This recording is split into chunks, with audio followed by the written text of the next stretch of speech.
Are you tired of sending emails to professors that do not get a response?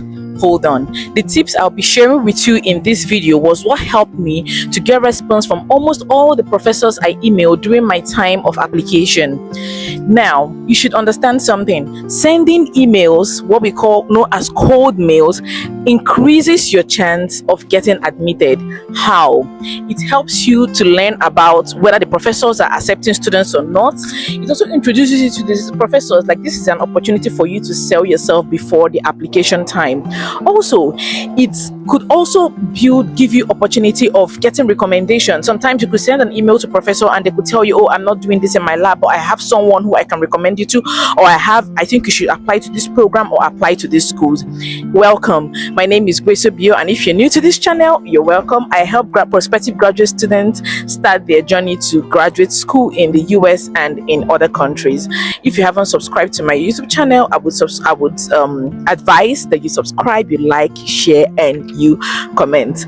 Now, having pointed out the benefits of sending these cold emails to professors, you should understand that first of all, professors in the US are actually very busy. Not just in the US, in every country, professors are actually very, very busy, and you need to have an attention grabbing subject line. You should not just tell them your subject line shouldn't just be PhD student. No, your subject line should be something that has to do with prospective graduate student, inquiry about graduate studies in your lab. Like there should be something like there should be something catchy that will make the professor want to open up your email. Also, there should be appropriate greeting. You don't just greet the professor, dear sir or dear madam. No, your greeting should be appropriate. You should go extra mile to find out their name and their title. If you're in doubt of what their title is, you could just call them Professor this by their surname, please. Addressing them properly means a lot also. Now, what is the next thing to do? The next thing you should do is to introduce yourself. My name is John Doe, and I'm interested in studying XYZ at graduate level in your blah blah blah blah blah, either in your lab or with you or whatever, and I am reaching out to find out if you are currently taking students. I have a degree in this, or I have a master's in this, I have a this research experience. Like, this is an opportunity for you to sell yourself within the first 3 lines. This is what is going to make the professor decide if he or she is going to continue reading your email or not. Now, like I said, you've told them about why you are applying, and then you should talk about the professor's experience.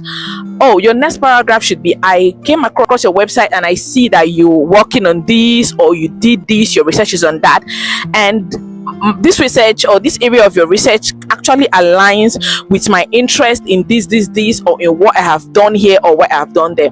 Sometimes, unfortunately, for some persons, you may not even have done anything. You may not have had enough research experience that's related to what the professor has done. You could just look at your transcript. It could be a course you have taken and you had interest in it, and it's something related to what the professor is doing. You highlight that. Oh, I had a course in this part of engineering, in this part of English, in this part of mathematics, and it really interested me, and it was actually amazing to see that you are doing something related to that in your lab or with your current research. I am really interested and would want to know if you could actually have me in your lab. Also, this is also a time when you could actually go ahead to ask them, I'm emailing to find out if you actually if you have funding in your lab and all of that. Now, you should understand something. You should make sure that you have reasons that you're going to give that professor why you are a good fit. Sell your skills. What skills do you have? Not just about what you want to do, not just about research interest. What skills do you have? I mean, you know what skills are, like soft skills. What can you do? I have data analysis skills. I have the ability to analyze data. I have the ability to do this. I don't know what your field is, but you should make sure you sell your skills within this short time. Then finally, you should be able to outline your future goal. Now, this is actually very tricky and one of the most challenging parts for many applicants when writing a cold email to a professor. But you should make sure that you do not just give a generic answer. Do not just say, oh, I plan to work in the industry. I plan to work with Amazon. I plan to work with, one very big lofty plan. It's not bad to have plans, but you should make sure that your goal is something achievable, something that makes sense, something that when someone sees, the person could see through you from your writing. Your long-term goal could be a professor. Your long-term goal could be a nanoscientist. Your long-term goal could be an engineer in particular field, or something. Now, I'm going to be sharing some do's and don'ts that you should take note of when you are sending emails to professors. Number one, properly address the recipients. Don't forget that I've mentioned this. Don't mess with the title of a professor. It is something some persons hold very dear. If someone is a professor, make sure you address the person properly. And also, your tone should not be impulsive or commanding. You should also have an open mind, understanding that these people are very busy. It's not compulsory that they are going to respond to your email, but you are hoping that by the time you write, they will be able to respond to your email. So also, when you're writing, do not give them the chance or the reason to feel like, oh, I'm a second choice. This person has so many choices. This person is considering if I will. Sound so emphatic. Sound like this is where I want to be. Like, when they read your write-up, they should be able to see the passion. They should be able to see the zeal, like the real sincerity in wanting to work with them. Take notes. Do not overblow your trumpets when talking about your skills, because they know that you're just a fresh graduate. How much things do you know? So it's not just overblow your trumpet and make it look so that make people like wonder, like, okay, if you have all of these, are you sure that you really have these? Or don't make people doubt. Just be very plain and straight to the point. Also, give them ample time to respond to your email. Oftentimes, I would tell people, make sure you know the time. If you're not in the US or in the country where you're applying to, check out their time zone and know when they wake up and when they get to office. Target Monday, Tuesday, Wednesday, when they get to the office around 9 a.m., 8 a.m. in the morning. Send your emails around that time of their own time, so that by the time they get to office, they would see this. So give them enough time to respond, say like 7 days, and then after 7 days, you could send a follow-up email. Hi, Professor. This is a gentle reminder to the email I sent last time. Just wanted to check if you've gone through it, if you've seen it. That's like a reminder, a way to remind them. Now, very important, avoid cut and paste. Avoid sending generic email to professors. I'm telling you, some persons do this. They send the same kind of email to a professor, to two professors in the same department, or three professors in different schools, and these professors get to know themselves because they more like have a network here. Avoid sending generic emails. Make sure that the email you're sending actually really aligns with that professor's field, aligns with what the professor is doing in that lab. That is to say, you have to really do your homework. You have to go to their website. You have to ask about them. You have to go and read their papers and know what they are working on, and find a way to do what? To make sure that whatever email you're sending to each professor is specific, is unique. This tells them that you're not lazy, And also make sure you use an active voice when sending email to these professors. It makes your email direct and straight to the point. When you're sending emails, you're asking for someone's time and consideration, and you should be clear about what you hope to gain from the professor. Oh, I have these skills, or it could even be your internship. Oh, I interned in this place. Okay, let me give you a background story about myself. Now, when I started sending emails to professors earlier, one of the lines I used was this: hello, my name is Grace. I am a master's graduate of this department, and I have a master's graduate of this department, and I've worked on this.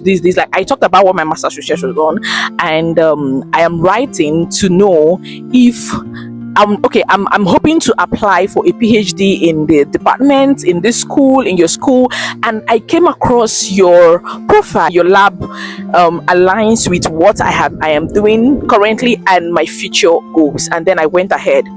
Sometime I interned at so and so place to build more experience about this, and actually enhanced my interest in this particular field of my in this particular field. And because of that, I came across your paper online in your website. And I found out that this particular research, I'm just trying to not go into so much detail while telling my story. And this particular field, this particular research you did in this and this and this really interested me, because you did this and this and this and that. And I look forward to working with you, because I hope to do so and so things in the future for my PhD. I look forward to really working with you, and hope more research, or I'm also open to doing other research in your lab if there are other things that could be closely related to where I am now that I may not really know. So at the end of the day, at the end of this thing, I told them that I look forward to hearing from them, and I also I look forward to hearing from them, and I'm also open to more questions. So this is also very important. Now, another important tip you must not forget: make sure you attach your document. That's why I keep emphasizing that you should have your transcripts ready, your certificate if possible, but have your transcript. Transcript is one of the most important things for application here. Your transcript, your CV, because in as much as you're going to be selling yourself in the cold email, you cannot go into details as much as your CV will. So your CV should be handy, should be attached to the email you're sending. Your transcript should also be attached to the email you're sending. These are two very important documents that must be attached for to the cold email you're sending to the professor. Trust me, once again, that these people have lots of emails they are receiving every day. You have to really prove to them that you are outstanding. Possibly you really don't even have experience. Now let me address it. There are people who just have a bachelor's and they haven't done a master's. They don't even have so much research experience. You could just highlight on what you did during your bachelor's. You could highlight, like I mentioned earlier, on some of the courses you did during your bachelor's that actually that aroused the interest in you to go into that particular area of research. That is a good way to sell yourself. And I would always also advise that you have some kind of internship experiences. This also helps to show them that, oh, this person is really serious, this person really is willing to really do research, this person really wants to learn more. So by the time you show them this and tell them, oh, in my class I was able to graduate with this, or I was able to do this, or I scored this grade in this course, and during the course of this class I had interest in this, and this really made me look out for professors who are working with so and so thing, and luckily I came across your profile. This is also going to make them interested and say, oh, this student is a master student and he's one of the top 5% or top 2% in their class, and she has interest. It could also make the professor to want to reach out to you or accept you in his or her lab. Again, I would always tell you, do not give up.